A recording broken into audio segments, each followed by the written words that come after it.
So hello everyone, welcome back to another amazing video. आज मैं बात करने वाला हूँ अल्टमैन जेड स्कोर या जी स्कोर, आपको जो बोलना है कंसेप्ट इंपॉर्टेंट है उसके बारे में। तो एक बार बात कर लेते हैं कि अल्टमैन जेड स्कोर या जी स्कोर ये है क्या। तो ये आदमी ने क्या किया, बहुत सारी कंपनियों का डेटा कलेक्ट किया जो बैंकरप्ट हो चुकी है और जो अच्छी सेफली चल रही है मार्केट में, उनसे कुछ फाइनेंशियल रेशो निकाले, जिसकी मदद से उसको समझ आया कि जो बैंकरप्ट हो चुकी है वो कंपनी में फाइनेंशियल रेशोज कौन से खराब थे और जो कंपनी अच्छी चल रही थी उनके फाइनेंशियल रेशो कौन से अच्छे।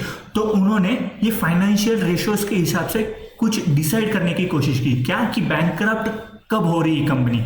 अगर उन्होंने कुछ लिमिट सेट की, अगर ये लिमिट से ऊपर अगर जेड स्कोर आया है तो कंपनी सेफ जोन में, अगर ये स्कोर से नीचे जेड स्कोर आ रहा है तो बीच में है कहीं, तो कंपनी अच्छी सेफ जोन में भी जा सकती है और बैंकरप्सी की ओर भी जा सकती है। और अगर ये स्कोर से नीचे अगर जेड स्कोर आया तो कंपनी अभी के अभी भी बैंकरप्ट हो सकती है। ऐसे उन्होंने फाइनेंशियल रेशो निकाले, कुछ मेजर फाइनेंशियल रेशो निकाले, उन्होंने बहुत सारे निकाले थे पर उसमें से उन्होंने 5 फाइनेंशियल रेशोज मेन निकाले, जिसकी मदद से अपन समझ सकते हैं कि कंपनी बैंकरप्सी में किस कगार पे खड़ी है, ये सेफ जोन में है या थोड़ा नीचे कि कहीं भी जा सकती है, ऊपर भी सेफ जोन में भी जा सकती है या नीचे बैंकरप्ट भी हो सकती है या पूरी अभी के अभी भी बैंकरप्ट हो सकती है ये कंपनी। ये अपन ये जेड स्कोर से या जी स्कोर से निकाल सकते। तो उन्होंने 5 मेजर फैक्टर और मेजर रेशो बताए आपने को। तो फर्स्ट है लिक्विडिटी अपन कैसे चेक करते हैं? लिक्विडिटी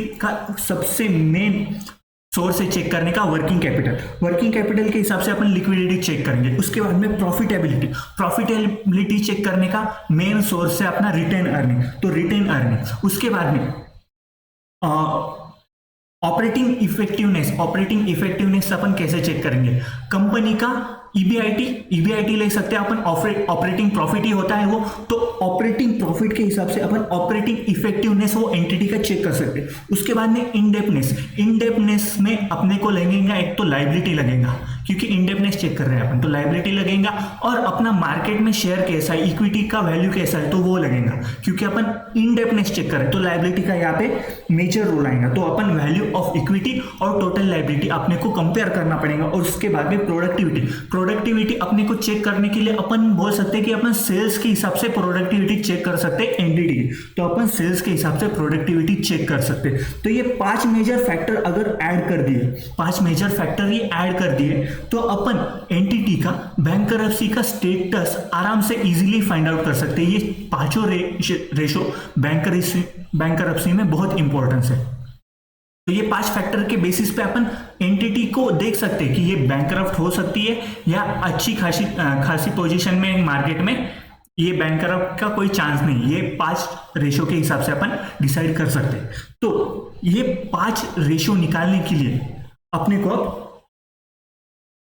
ये 5 रेशो, तो ये 5 रेशो निकालने के लिए अपने को 5 एक्स फाइंड आउट करने पड़ेंगे। मैं आपके एक्स की बात नहीं कर रहा हूं, मैं जेड स्कोर के एक्स की बात कर रहा हूं। तो फर्स्ट एक्स है अपना working capital upon total asset. तो अपने को सारे रेशो टोटल असेट से कंपेयर करने एक्सेप्ट इंडेप्थनेस वाला। इंडेप्थनेस मतलब लायबिलिटी आया तो टोटल लायबिलिटी से कंपेयर करना है। तो working capital upon total asset x1। उसके बाद में रिटेन अर्निंग कंपेयर करना है अपने को टोटल असेट से। Earning before interest and tax अपने को कंपेयर करना है टोटल असेट से। उसके बाद में मार्केट वैल्यू ऑफ इक्विटी करना है अपने को टोटल असेट से, टोटल लायबिलिटी से। यहाँ पे लायबिलिटी इंडेप्थनेस चेक करना है अपने को, लायबिलिटी देखना पड़ेगा। उसके बाद में सेल्स अपने को प्रोडक्टिविटी चेक करनी है, सेल्स कंपेयर करना है टोटल असेट से। तो इसकी मदद से अपन 5 एक्स फाइंड आउट कर लेंगे। 5 एक्स फाइंड आउट करने के बाद इसको मिला देना है और अपने को एक जेड स्कोर आएगा।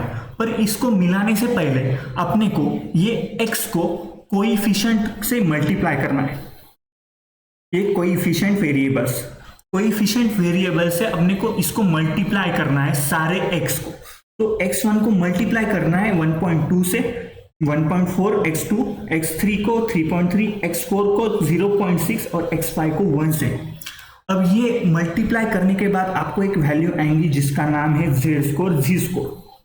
ये देखो यहाँ पे मैंने पूरा फॉर्मूला बताया। उसके बाद में x1, x2, x3, x4, x5 कैसे निकालने ये बताया। उसका मेन पर्पस क्या है? Liquidity, profitability, operating effectiveness, efficiency, indepthness और प्रोडक्टिविटी। तो अब जेड स्कोर आने के बाद अपने को जेड स्कोर चेक करना है, क्या ये जेड स्कोर 1.81 से कम है। अगर जेड स्कोर 1.81 से कम रहा तो डिस्ट्रेस जोन में कंपनी कभी भी बैंकरप्ट हो सकती है। अगर जेड स्कोर 1.81 से 2.99 के बीच में आया, यहाँ पे आया कहीं तो भी जेड स्कोर, तो जेड कंपनी ग्रे जोन में, तो ये एंटिटी अब सेफ जोन में भी जा सकती है ऊपर की तरफ, या बैंकरप्ट भी हो सकती है। तो ये पूरा एरिया ऑफ मैनेजमेंट के डिपेंड है, ये रेशो कैसे संभालते हैं। और इसके ऊपर 2.99 के ऊपर रही कंपनी का जेड स्कोर, तो ये सेफ कंपनी है, पूरी की पूरी सेफ कंपनी, ये बैंकरप्ट नहीं हो सकती इतनी जल्दी। इनका फाइनेंशियल पोजीशन ये मार्केट में बहुत ही बढ़िया है। तो ये रहा पूरा जेड स्कोर। अब जेड स्कोर तो ये हो गया। अब इन्होंने क्या किया है, अल्ट्समैन ने ये कोएफिशिएंट दिए, पर ये जो कोएफिशिएंट है ये सारे एंटिटीज को अलग अलग लगेंगे। अब ये देखो यहाँ पे जो है ये पब्लिकली हेल्ड मैन्युफैक्चरिंग फर्म है, इनका कोएफिशिएंट वेरिएबल अलग दिया है, फॉर्मूला वही रहेगा पर कोएफिशिएंट वेरिएबल अलग दिया है। उसके बाद में प्राइवेट फर्म दी है, प्राइवेट फर्म, तो प्राइवेट फर्म का कोएफिशिएंट वेरिएबल अलग रहेगा। जेड स्कोर वैसे निकालना है, कोएफिशिएंट वेरिएबल इनटू एक्स, और x1 x2 x3 x4 x5 अपना सेम है पूरा का पूरा, तो ये भी सेम निकालना है। उसके बाद में non manufacturing company, non manufacturing, तो उनका कोएफिशिएंट वेरिएबल अलग दिया है, पर यहाँ पे अब अपने को x5 नहीं मिलेगा, यहाँ पे अपने को x5 नहीं मिलेगा। तो अपने को यहाँ पे ध्यान रखना है कि अगर क्वेश्चन नॉन मैन्युफैक्चरर का आया तो वहां पे x5 नहीं मिलेगा, मतलब sales divide by total asset का अपने को फॉर्मूला नहीं लगाने का है, वो वहां पे नील हो जाएगा, नॉट एप्लीकेबल हो जाएगा। उसके बाद में इमर्जिंग एंटिटी। अब इमर्जिंग मार्केट्स एंटिटी में क्या है, x1 से x5 तो यहां भी नहीं लगेगा, x5 तो यहां भी नहीं लगेगा, पर इसमें एक और कोएफिशिएंट ऐड होगा 3.25, और यहाँ पे कोई भी इसका x नहीं है, इसका कोई भी x नहीं है, इसका कोई भी x नहीं है, मतलब 3.25 एक इंडिपेंडेंट रहेगा। उसके बाद में उसका कोई x1 x2 x3 x4 और उसका x के साथ ही उसका कोएफिशिएंट। तो ये पूरा फॉर्मूला का शीट मैंने मेरे टेलीग्राम चैनल में डाल दिया है, लिंक आपको डिस्क्रिप्शन में मिल जाएगा, कमेंट सेक्शन में मैं पिन कर दूंगा। वीडियो पसंद आया तो जरूर लाइक कर दो और दोस्तों के साथ शेयर कर दो, और प्लीज इसका क्वेश्चन है ये सॉल्व कर लेने का।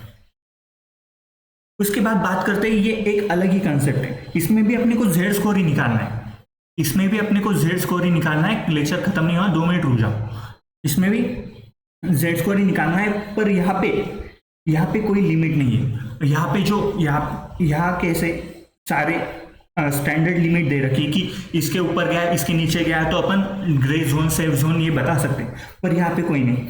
यहाँ पे अगर निगेटिव जेड स्कोर गया तो कंपनी पोटेंशियली बैंकरप्ट में है। ये अगर कॉन्सेप्ट का क्वेश्चन आया परफॉर्मेंस एनालिसिस स्कोर, तो यहाँ पे जेड स्कोर ही निकालना है, जेड स्कोर ही निकालना है। पर यहाँ पे जेड स्कोर अगर नेगेटिव गया तो बैंकरप्सी, अगर पॉजिटिव रहा तो बैंकरप्सी में नहीं है। बस इतना ही फर्क है ये फॉर्मूले में। तो ये सारी शीट आपको मिल जाएंगी टेलीग्राम चैनल में। तो वीडियो पसंद आए तो जरूर लाइक कर देना। मिलते हैं नेक्स्ट वीडियो में। Thank you so much.